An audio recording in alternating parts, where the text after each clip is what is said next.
On that topic, the story this week has been USL, the ETF versus USO, and that USL is probably a better bargain for investors than is USO because of the way they treat their contracts and they're rolling them every month versus the contango problems that have afflicted USO. So they have a 12-month stagger on their holding. USL is sponsored by the same firm, I believe, as USL, rather. We'll probably switch our menu to USL. And you can see the volume growing in USL. You know, we still have a lot of very bad problems, and a lot of it has to do with earnings, which are very low. And I read today from Hulbert on MarketWatch that the PE on the S&P based on the last quarter, was up as high as 25, and is now based on trailing earnings, now at 29.1. He says as high as it's ever been since 1871 or something like that. I don't even think there was an S&P in 1871.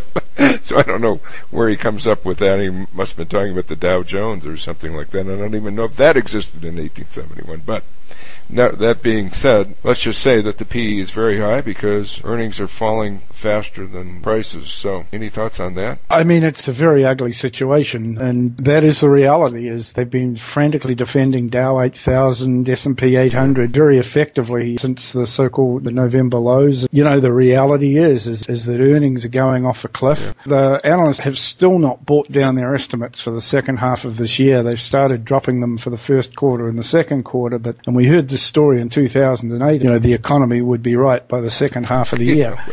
If you look at what some of the estimate for the PE on the S&P 500 are going forward and put a 15 or thereabout PE on them, you're starting to see S&P numbers in the 400, 500, 600 area, which is a long way down from where we are now. Yeah, it's very spooky. You know, I've been thwarted, and I think it's worked out reasonably well, although maybe I'm wrong on this RSI thing. This relative strength index on monthly charts, this PE thing is disturbing to me. And I don't know how low these RSIs can go. I know on financials it's down into the teens, which I've hardly ever seen, at least modern times. So it may not be very useful. It may be something to just ignore and focus on the reality. You know, I've been looking at the 74-75 period, and yet the PE on the Dow at that time was 6. Right. So it was cheap, but here we are at nearly 30. That's not cheap. This is the major concern, I think, that I have. So I may have to give this, some of the screens that I'm using in terms of being short or not being short, further thought. Now, just a final note on bonds. They did their auctions this week. They were very poorly perceived, but yet in the aftermarket, like the ETFs and so forth, were bid up very strongly, even though the results were historically poor and the size was historically high. The 30-year went off very poorly. The auction itself was okay, but then in the aftermarket they sold them. They put a 3.5% coupon on a 30-year bond, which pretty much guarantees that it will trade at a discount forever. I think that's a bet I would make, that it will trade at a discount forever. But, you know, it's disappointing. We got stopped out of one of the small positions in TBT, and I'll probably put something back on in that regard.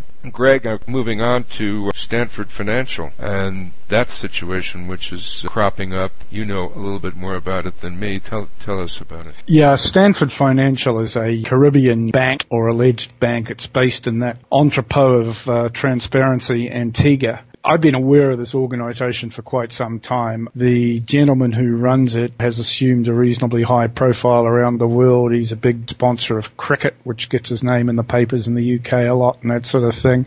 The problem appears to be that he's raising money in so-called CDs. And I say so-called because they are not FDIC guaranteed and that sort of thing. And he's been returning the Madoff-type returns for the last 10 years or so. An analyst this week released a story into the blogosphere, which has made its way into the mainstream media. All the papers had a look at it. The New York Times, the Wall Street Journal, the Financial Times all carried stories on it today. The fact of the matter is that you look at how he says his assets are allocated. There is no way in God's green earth that he could have been generating those returns, at least for the last year or so. So there are very serious questions being raised. Apparently he has around $8 billion under management. Some of the money is said to have been raised in the US. He's a Texan himself, and he's got a... How does a Texan get involved in cricket? But go ahead. I suspect that the Texan got involved in international banking and dodgy financial centres, and those two things tend to go together. So He carries the title of Sir, which it was not given him to by the Queen. It was given to him by the Antiguan Prime Minister. So, I mean, one of those situations, he's got this huge empire and his auditor is actual fact, little accounting firm in Antigua whose principal died last year. There is just, more red flags than you can poke a stick at. Yeah, I believe the SEC is in their offices in Texas now. Yes. Well, Johnny, Mary on the spot. Well, given their recent experiences, they'll be looking more carefully than they've done at some other things in the not too distant past. I think none of us have a great deal of faith in the SEC's ability to find anything staring them in the face, but there is a considerable amount of smoke. I don't know enough about the organisation to say that it's a flat-out fraud, but the piece that attracted the attention earlier this week was called Duck Walk, on the principle that if it looks like a duck and it walks like a duck and it quacks like a duck, it could very well be a duck. So we're just going to have to see how this one plays.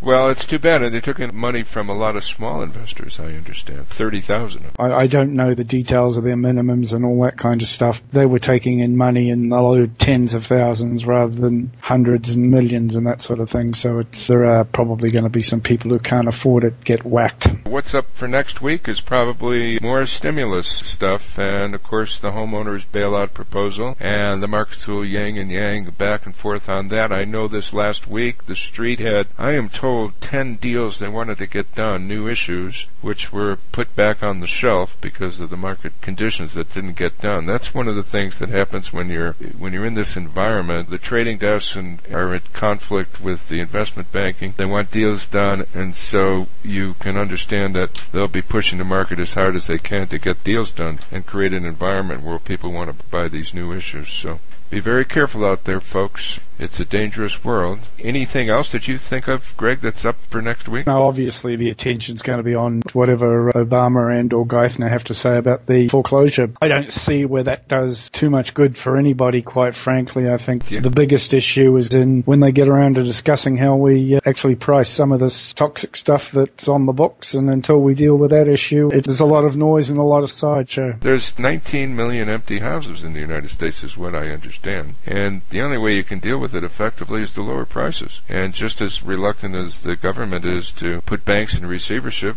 sellers are reluctant to lower their prices and get out of it because they're obviously in a negative situation with the banks and so forth. But it's just something that has to happen. Yeah. Well, a lot of these houses are not going to qualify for this kind of relief anyway, because a lot of them are second homes and places where people represented was their main home, but they're not. That's not where they're living, sort of things. Mm-hmm. Whatever comes along, I mean, foreclosure mitigation is one thing, but this is just a piece of solving the problems. Yeah. The market may get all hot and sweaty about it for another day or two, but I certainly wouldn't. All right. Well, folks, again, send me any questions you might have to viewermail@etfdigest.com, and we'll get to them. We covered quite a bit in this podcast. We have a big podcast coming up on Wednesday, which probably won't get posted until Thursday, with the Emerging Markets Monitor in London, and they're going to go over what's going on in emerging markets. And if you have questions that you would like me to pose to them, whether it's about China, South America, Latin America, or emerging Europe, or Gulf states, or whatever, please send us an email and we'll make sure we ask Terry Alexander those questions.